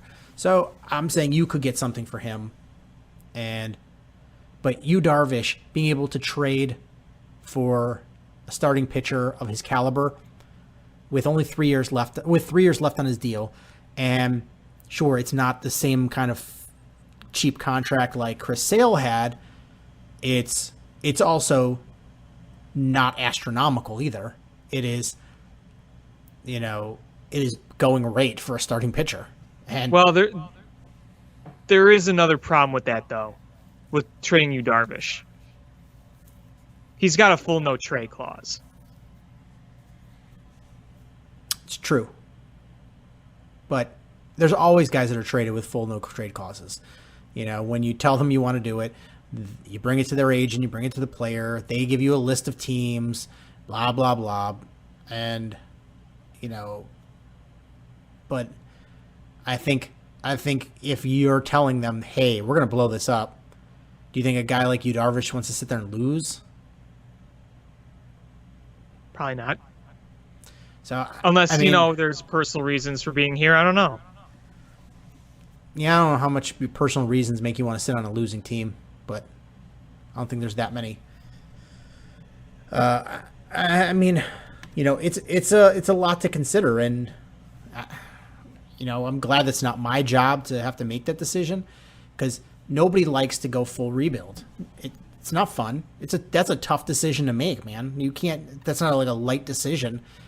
You really got to do some soul searching, and smoke a doob at Joshua Tree and eat the spicy pepper in the chili contest and talk to the coyote. Like, you have to do these things to look deep into your soul and be like, is this what we want to do? Is this really how many years are we going to be here in, and what's tough is coming out of a COVID year where there's no fans and trying to bring the fans back. And if you're going to sell them on a rebuild with a new network and bringing fans back to the stadium after no fans for the year, that's tough, man. That's a tough sell. They say he carved it himself from a bigger spoon. Well, don't quit your day job, Chief. Whatever that is. One of the best episodes of all time, in my opinion. That first half of that episode is the best. The second half is meh. Yeah, no, I agree with that. Hey, it's only 2 alarm, 3 alarms tops. I just want to be a big man in front of the kids. Dad, are you going to jail? We'll see, son. We'll see.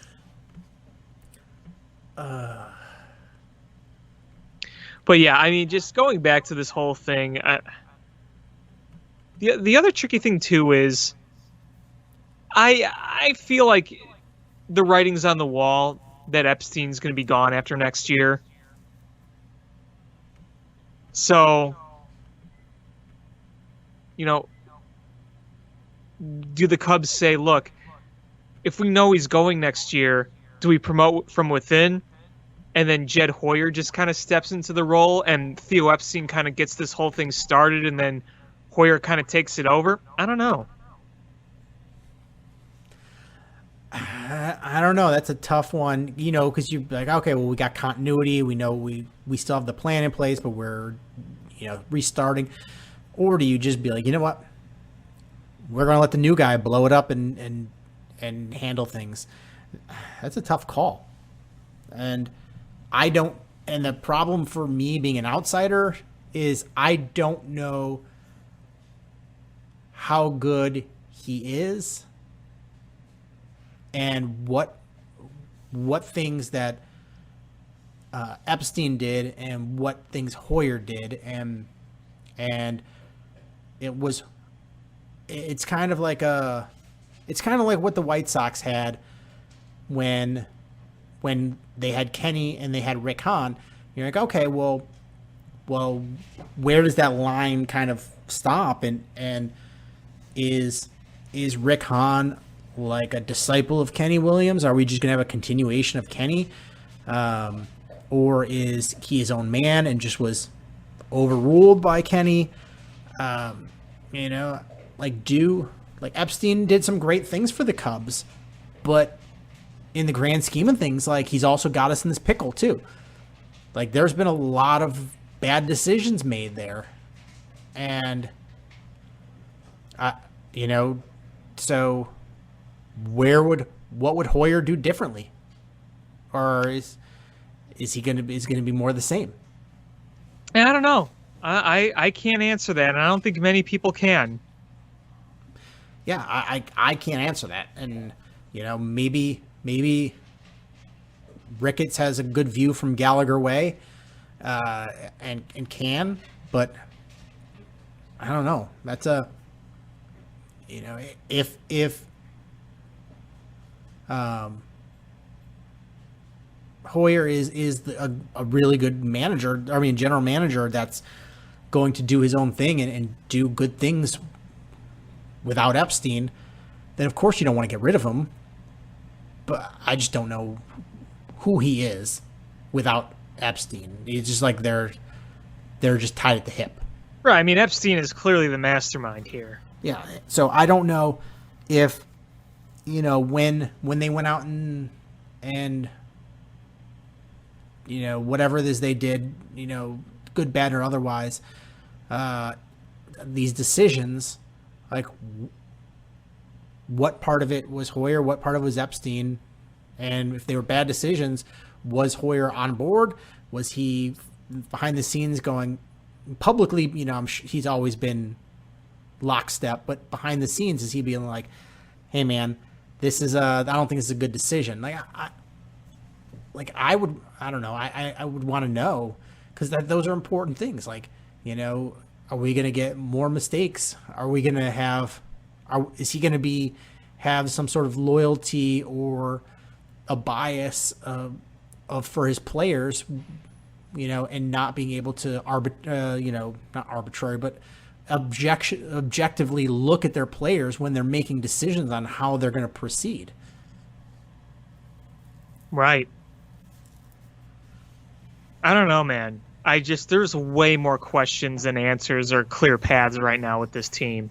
Oh, absolutely. There's what's the rotation going to be next year? Outside of Hendricks and Darvish, who the hell knows? I have a very, very strong feeling that we're going to see John Lester back. I could see it. But if he's back, man, he needs to be way back end of that rotation. He can't be your number 3. No, he's got to be your 5 at this point. Yeah, he's got to be your 5. But who's your 4? Who's your 3?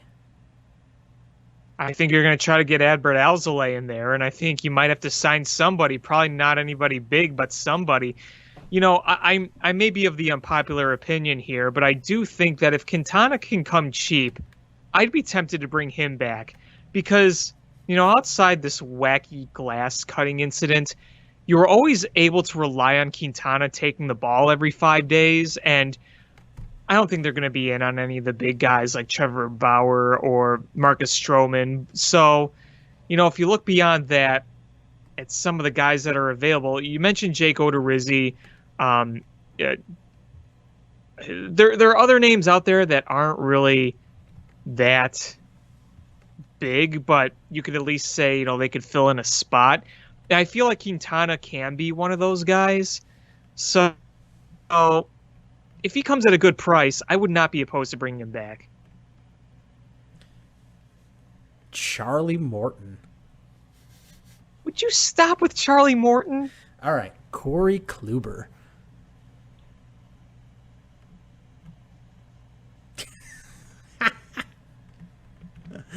Okay. Rich Hill. Corey Kluber. Call me crazy, but if like you had an opportunity to snatch him like really cheap, I don't know if it's gonna happen. He's not going to be that cheap, though. I know.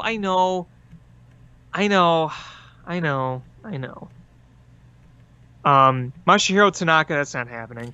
J.A. Happ. No. No, I mean you want to talk about digging up a fossil. I mean, really, I look at these starting pitchers that are available. I mean, Quintana sounds like one of the more realistic ones, right? He does. James Paxton? I don't see that happening.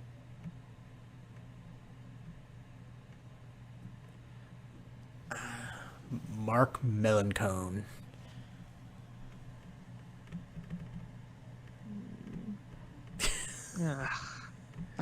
I think I think if I had to predict a rotation early on, Darvish, Hendricks, Alzolay, Lester coming back on a cheap deal, and then just a coin flip on some free agent or some guy they try to bring up to the system and try out. I don't know. What they'll do is they'll sign somebody that missed the last 2 years with Tommy John, and they'll sign him for $1 million and hope he can just make a turnaround. Yeah, no, that sounds about right. Oh, you know who isn't with the team next year? I'm 42 years old, but I'm coming back to pitch. Okay, in real life, that'd be an absolute disaster. You know how many home runs he would serve up? God. I am looking at notable free agents. This isn't all of them, just MLB's list of notable ones, going by every position. You know, catcher, you got Realmuto, Zunino, Molina. You're not going to be looking at catcher. First base, CJ Cron. You got, Anthony Rizzo. Second base, it's going to be Nico Horner developing, but I feel like you kind of want to bring in a veteran there, kind of like what you did with Jason Kipnis, to kind of like have somebody.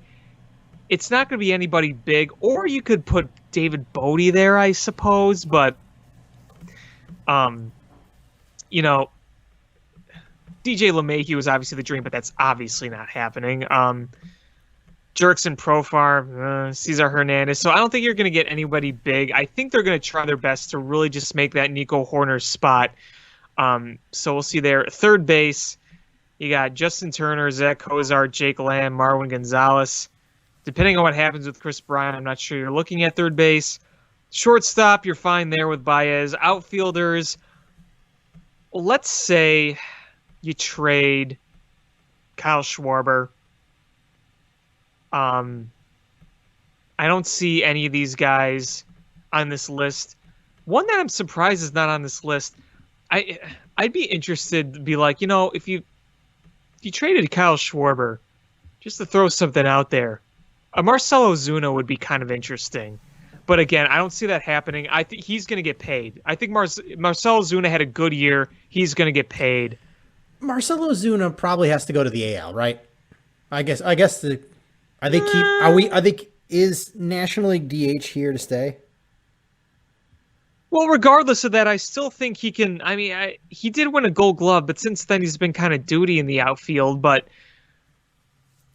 I think he would be okay enough to play in the National League if there is no DH. But we'll see.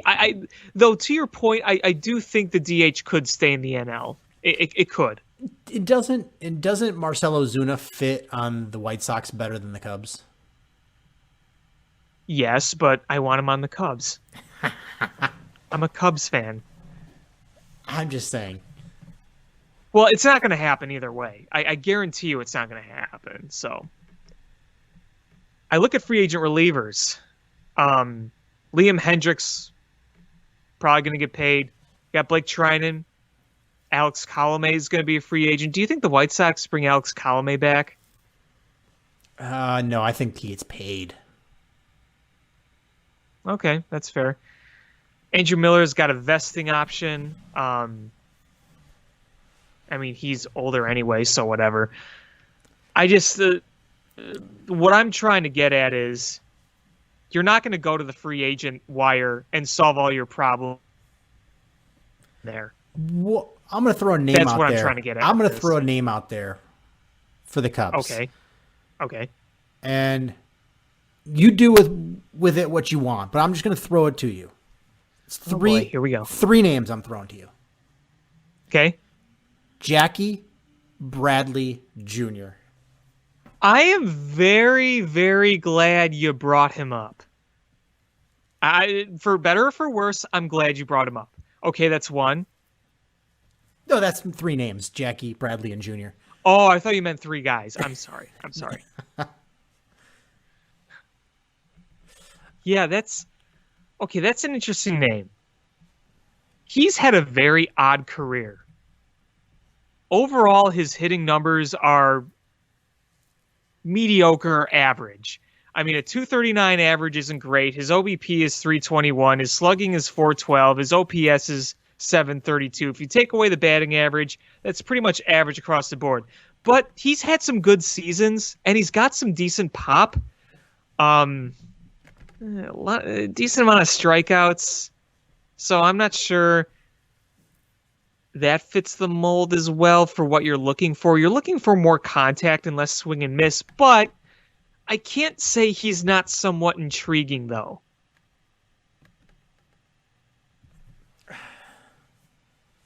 I don't know. I see him as a total Cubs type move. We're like, yeah, it could work out well, but I don't think it's going to. Yes, exactly. That has been the epitome of Cubs moves the past few years. It could work out. You could see it working out, but I'm not going to guarantee anything. That is literally the epitome of Cubs move the past few years. Good God. Yeah, and I get, he's still a really good defender, but that's not where the Cubs had issues. They're just swinging that bat. No, I'm not. Defense is one of the things. If you look at this core right now, I'm not worried about defense because I think they played a very good defensive game last year. Yeah, they need bats. And I don't think Jackie Bradley does that. And see, that's the thing about the Cubs last year under David Ross. If you want to look at the positives that he had on the team, is despite the god-awful, gut-wrenching, pukified hitting, in the field, they were pretty fundamentally sound. You know, the defense was good. The base running was overall good. I mean, it's as good as it could be because there's a lot of slow guys on that team. Not saying it was flawless. It never is flawless, but fundamentally, they were a pretty sound baseball team last year. Would you agree? I would agree. Now, executing hitting is obviously not sound, but I'm just talking about on the diamond, on the field itself, not at the plate. So that's not a big concern. I want guys that can put the fucking ball in play. You got guys on this team that can hit the ball far and they can draw their walks, but they have too many holes in the strike zone. And those holes were exploited by opposing pitchers. Look, they got plenty of OBP guys. I would take guys with less OBP and more average contact. I know the whole Billy Beane, modern day thinking, get on base, slug, yada, yada. But I think that with the way pitching is these days, where there's a lot of swing and miss because more guys are throwing harder, and we're studying movement to the ball, so you're putting more movement on the ball. there is a value for the guy that could hit 300 plus and not have a great OBP simply because they're not looking at walks or slugging. They are just looking to put the bat on the ball. And that is, I think, something that still the Cubs have proven is a very valuable part of this game. What if the Cubs... Does that make sense? It does make sense. What if the Cubs move on from John Lester, re-sign Tyler Chatwood, make a run at Francisco Lindor?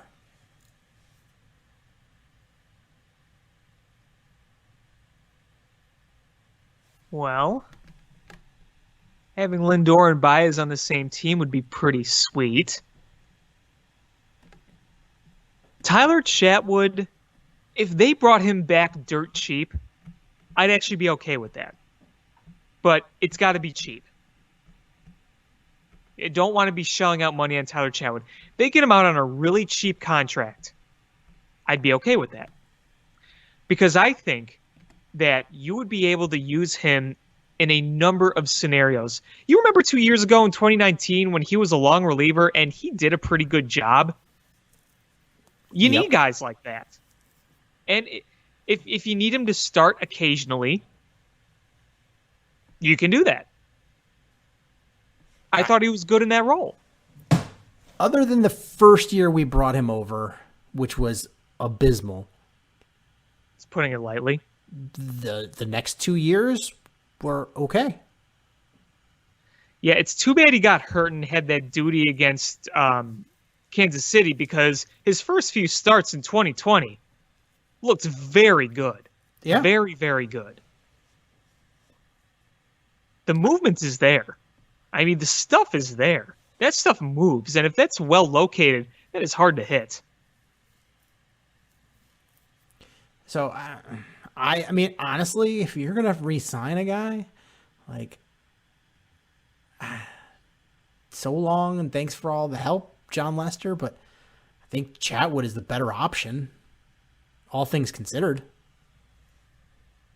It would fit better. Let's just say that. Look, I love John Lester to death. I don't see anything left in the tank. You are precipitously watching the stuff deteriorate. I mean, 83-mile-an-hour fastballs with little movement on it, it's not really gonna... He's a junk ball pitcher at this point. He just needs some Vagisil. You see some decent games out of him where you're like, okay, well, the results, the stat line is good, but man, you never saw him just with a look super good all season. I mean, as much of a feel good as it would be to sign like a 1-year deal to bridge the gap so you can find somebody younger, better long-term option. But really, where is that option coming from? Unless you expect some of the guys that you drafted a couple years ago to be ready to go. Right. Yeah, that's kind of a tall task to ask right there. Like, it is a tall task, is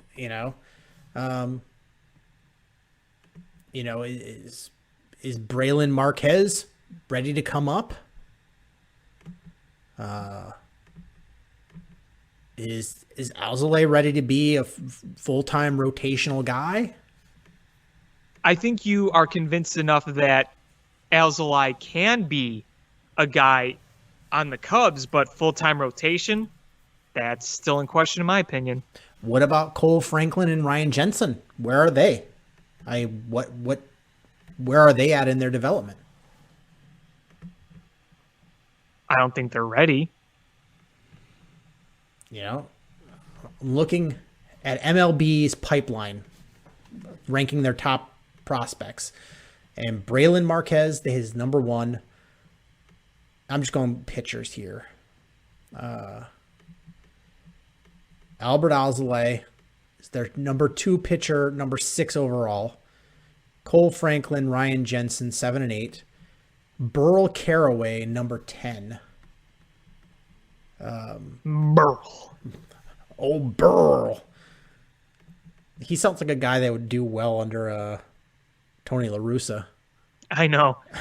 Sounds like a guy that just chugs barbecue sauce. He uses it to chase his natty ice. Yeah. Let's see. Your next pitching prospect is number 12 overall, Corey Abbott.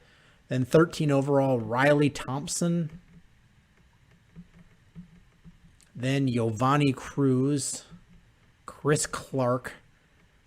And look where these guys are coming from, too. All right.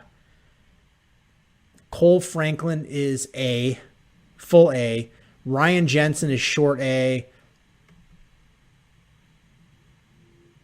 Like, these guys are all low level. Rookie ball, A, full, A advanced, A full, A short.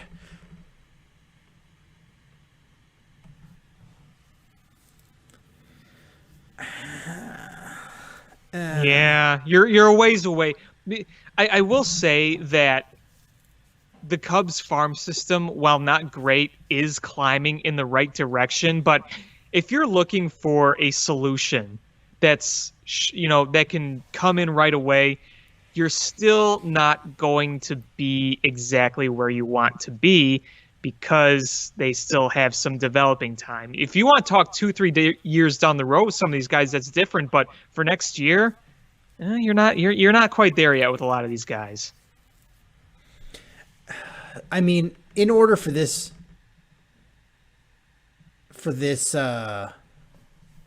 farm system to look much better, is you need at least 2 of these pitchers to come up and be bare minimum middle of the rotation guys. And then Ed Howard has to be legitimate.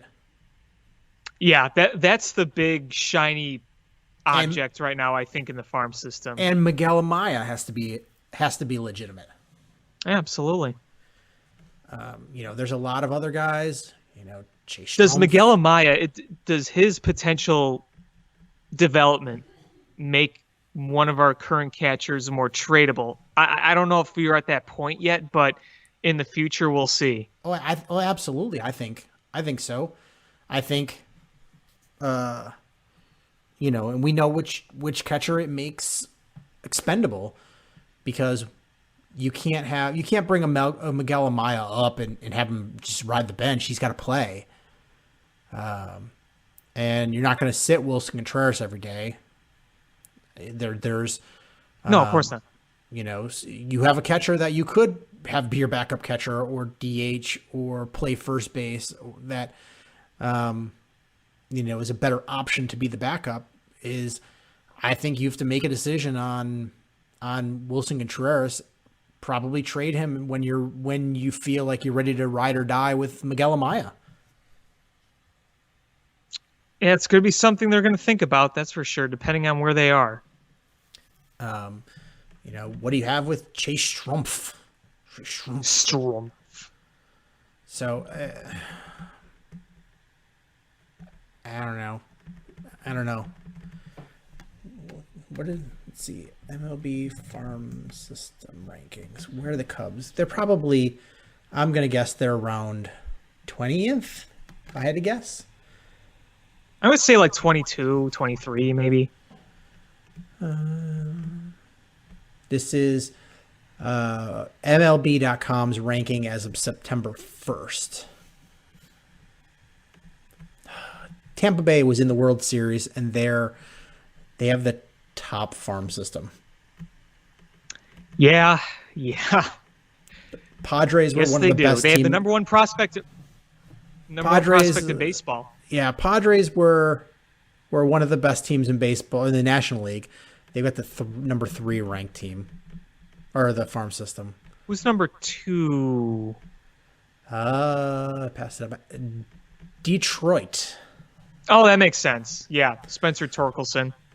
Yeah, that's the terrible name. 4 is Mariners, 5 Marlins, 6 White Sox.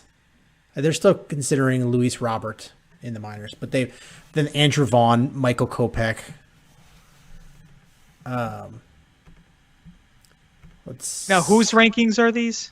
MLB 2020 midseason. Okay. Dodgers 11, Minnesota 12. Braves 15.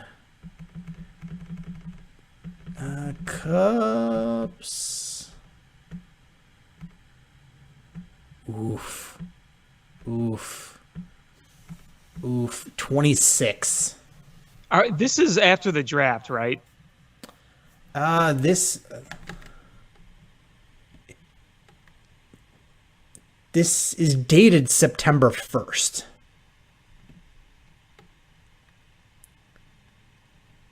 Oh, this just doesn't seem right. But they have Braylon Marquez and Brennan Davis As top prospects? Yeah, let's see if there's another one.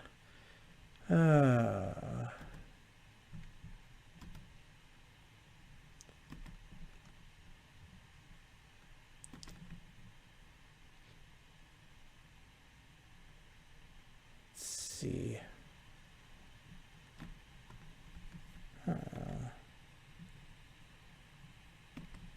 Yeah, here's one. Updated farms after trade deadline September 3rd from Bleacher Report. Let's see what this one says. Yeah, they got Cubs 27. Ugh. I still argue, though, it's heading in the right direction. Because keep this in mind. Caraway, Howard, Tyson Miller, the one kid from Michigan, the power hitter from Michigan, they haven't spent any time playing in the farm system yet. So keep that in mind. It's true. Is there anything else? Anything else you want to talk about? No, I think I've said my piece. I'm gonna keep going over this this list here, just out of curiosity. Yeah, I think that's going to do it for this episode of Bill Swerski Sports Talk Chicago. I want to thank everybody so much for listening to us rant and rave. This was a tough episode to talk, especially minutes after the Bears game. But thanks for reminding me. I got over it, distracted. Now I'm mad again. Yeah, please hit subscribe however you listen to podcasts, whether it's iTunes, Stitcher, YouTube, TuneIn app, Spotify, Google Play, etc. Follow us on social media at Swerski Sports, Facebook.com/Swerski Sports, SwerskiSports.com. Share this podcast with your friends. That's how we grow the show. And again, thank you guys so much for listening. And until next time, bear down. Cubs win! What a lucky break! The good Lord wants the Cubs to win! We thank Ditka and God for all they have provided. Cubs win! Cubs win! Cubs win! Oh, I don't want her. You can have her. She's a Packer fan. She can't fit in my van. And she looks like number New Yorkers. Smoking crack is not legal on planes. Bears 31 to -7. The Bears! Oh, when the Bears go bearing down.